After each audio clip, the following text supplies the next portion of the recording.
স্বাগত চ্যানেল 24 এর নিয়মিত আয়োজন নিউজ লাইন 24 এ। আপনাদের সাথে আছি আমি জান্নাতুল বুশরা। একটি শিশুর চোখের আলো ধীরে ধীরে নিভে যাচ্ছে। যে বয়সে পৃথিবীকে দেখার কথা রঙিন স্বপ্নে, সেই বয়সেই অন্ধকারের সঙ্গে লড়ছে 6 বছরের অভিজিৎ।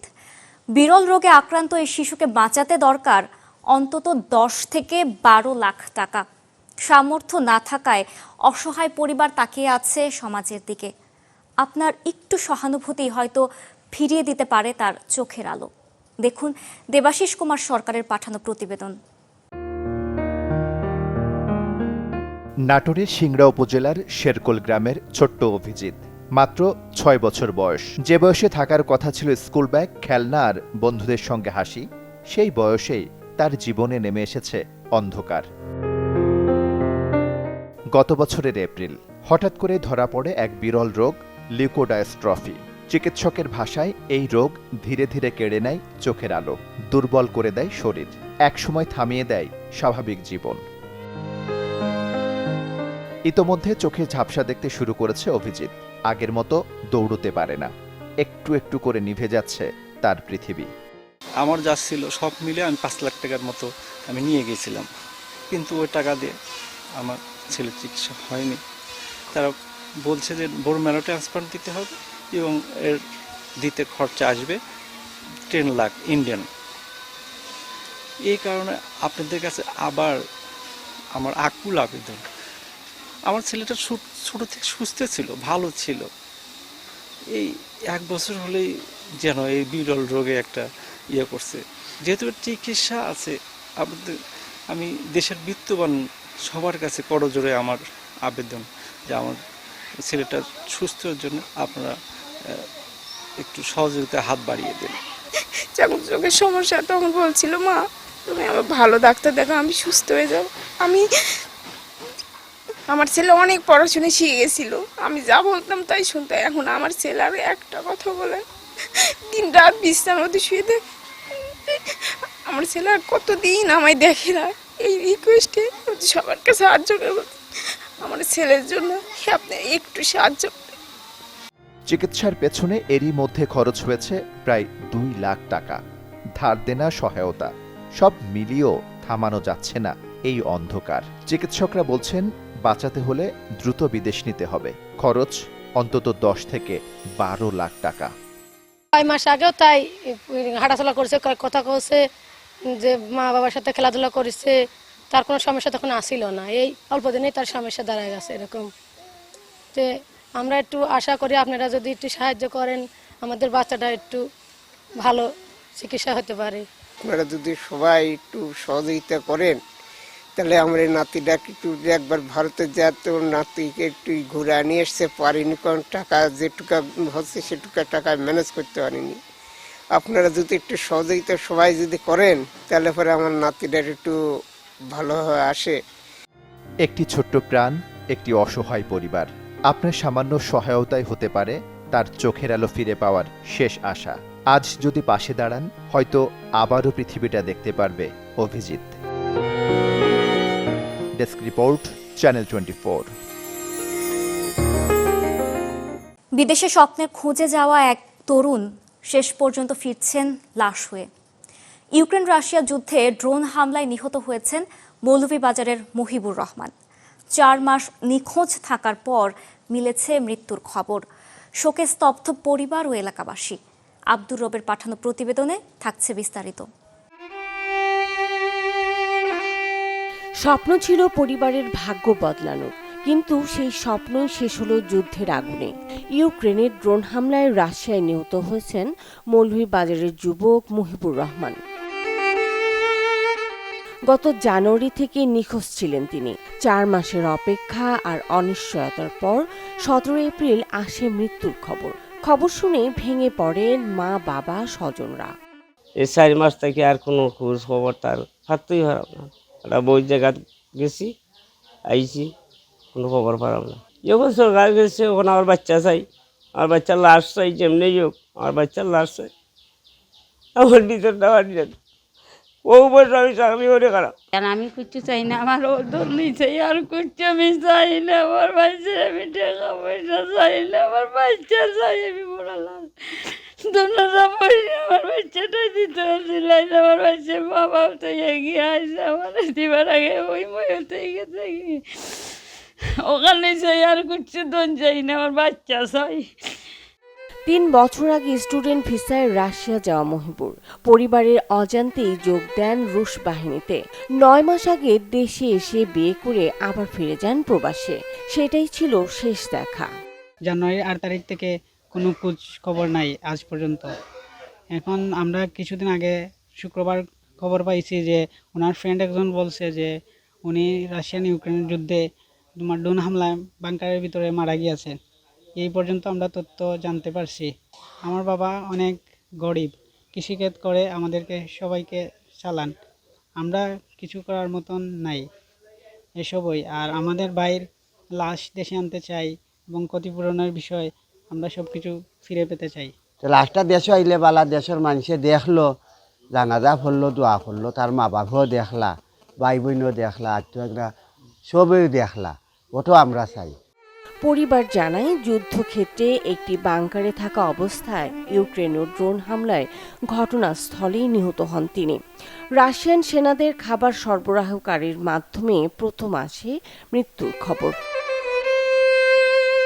একমাত্র উপার্জনক্ষম ব্যক্তিকে হারিয়ে এখন দিশেহারা পরিবার। প্রশ্ন একটাই, মরদেহ কি আদৌ ফিরবে দেশে? জনাব মসুদ মিয়ার ছেলে মহিবুর রহমান, উনি স্টুডেন্ট বিষয়ে রাশিয়া গমন করেছিলেন। পরবর্তীতে রাশিয়া ইউক্রেন যুদ্ধে রাশিয়ার পক্ষে অংশগ্রহণ করে উনি মৃত্যুবরণ করেছেন। আমরা মৃত্যুর সংবাদটি গতকাল অবহিত হয়েছি। আমরা প্রবাসী কল্যাণ মন্ত্রণালয়ের মাধ্যমে রাশিয়ান এম্বাসিতে যোগাযোগ করে নিহত ব্যক্তির লাশ তার দেশে তার পরিবারের কাছে ফিরিয়ে দেওয়ার জন্য চেষ্টা করছি। প্রশাসন বলছে মরদেহ দেশে আনা ও পরিবারের সহায়তায় উদ্যোগ নেওয়া হচ্ছে। তবে অপেক্ষার প্রহর যেন শেষই হচ্ছে না।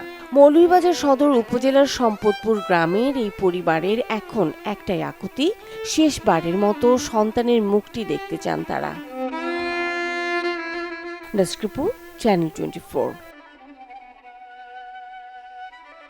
লেবাননে বোমা হামলা ও ধ্বংসযজ্ঞের মধ্যেই দেশটির নতুন নেতৃত্ব ইসরায়েলের সঙ্গে সম্পর্ক স্বাভাবিক করার চেষ্টা করছে। একদিকে হাজারো যুদ্ধবিরতি লঙ্ঘন ও বেসামরিক হতাহতের অভিযোগ, অন্যদিকে নেতৃত্বে নীরবতা ও আলোচনার আহ্বান তৈরি করেছে বিতর্ক। ইতিহাস বলছে অতীতের এমন সমঝোতা সংঘাত তো থামাতে পারেনি, উল্টো একই ধারা বারবার ফিরে এসেছে। বিস্তারিত প্রতিবেদনে।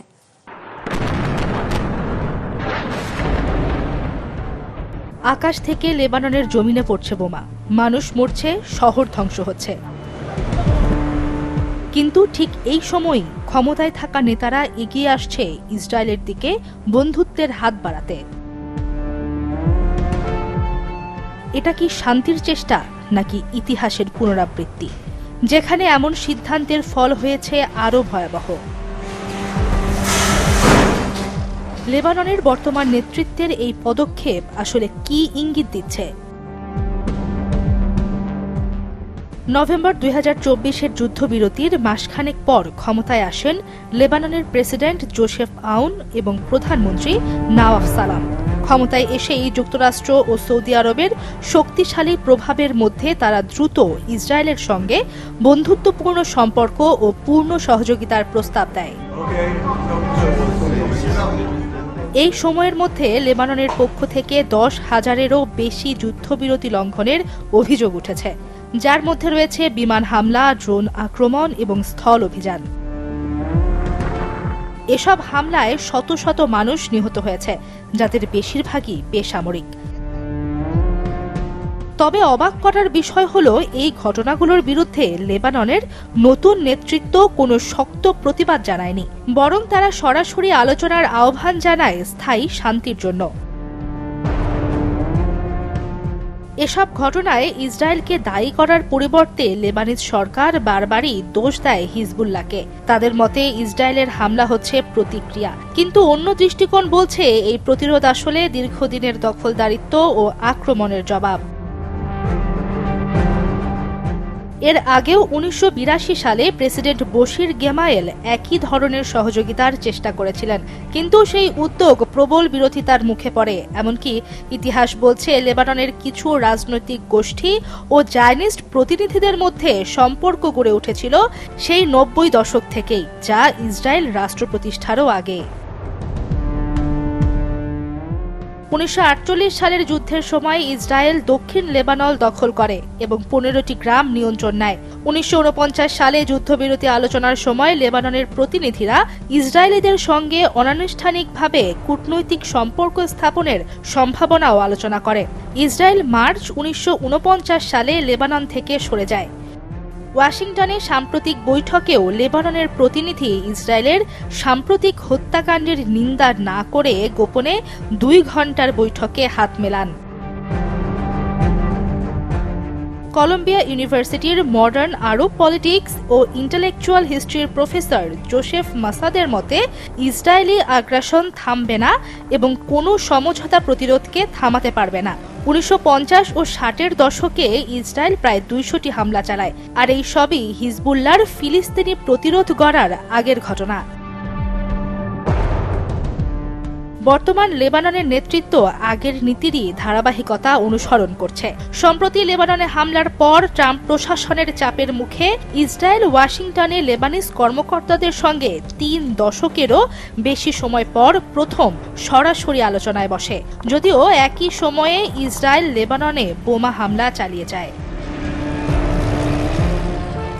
এই পুরো ঘটনা প্রবাহ একটি বড় প্রশ্ন তোলে, এটা কি সত্যি নতুন কোনো কৌশল নাকি পুরনো এক ইতিহাসের পুনরাবৃত্তি? কারণ অতীতেও দেখা গেছে সমঝোতার প্রস্তাব থাকা সত্ত্বেও সংঘাত থামেনি। সামিরা মাশরুহা, চ্যানেল 24। জাতীয় পুষ্টি সপ্তাহ উপলক্ষে সিরাজগঞ্জে আয়োজন করা হয় পুষ্টি মেলা, যেখানে নানা পুষ্টিকর খাদ্য প্রদর্শন করেছে সরকারি বেসরকারি বিভিন্ন প্রতিষ্ঠান। দেয়া হচ্ছে পুষ্টি বিষয়ে নানান পরামর্শ। হীরকগুণের তথ্যচিত্রে দেখুন ডেস্ক রিপোর্ট। পুষ্টি বৈষম্যের দিন শেষ, গড়ব স্মার্ট বাংলাদেশ। এই প্রতিপাদ্যে সিরাজগঞ্জেও শুরু হয়েছে জাতীয় পুষ্টি সপ্তাহ 2026। উদ্বোধন করেন জেলা প্রশাসক আমিনুল ইসলাম। পরে সিভিল সার্জন কার্যালয়ের সামনে থেকে বের করা হয় একটি বর্ণাঢ্য শোভাযাত্রা। আয়োজন করা হয় পুষ্টি মেলার, যেখানে 10টি স্টলে পুষ্টিকর নানা খাদ্য প্রদর্শন করছে সরকারি ও বেসরকারি বিভিন্ন প্রতিষ্ঠান। শুধু তাই নয়, সাধারণ মানুষকে পুষ্টি বিষয়ে সচেতন করতে নানা তথ্য ও সেবা দিয়ে যাচ্ছে প্রতিষ্ঠানগুলো। শিশু, গর্ভবতী মা থেকে শুরু করে বৃদ্ধ সবার জন্য সুষম খাদ্য নিশ্চিতে দেয়া হচ্ছে নানান পরামর্শ। ফলগুলো নিয়ে আসা হয়েছে, এই ফলগুলোর মাধ্যমে আমরা লোকজনদের জানাতে চাই যে আমরা খাদ্য সংসম্পন্ন হয়েছি, এখন পুষ্টিতে সংসম্পন্ন হতে হবে। গর্ভবতী মহিলারা তারা যদি সঠিকভাবে পুষ্টি উপাদান না পায়, তারা সুস্থ সবল একজন বাচ্চা কিন্তু জন্ম দিতে পারবে না।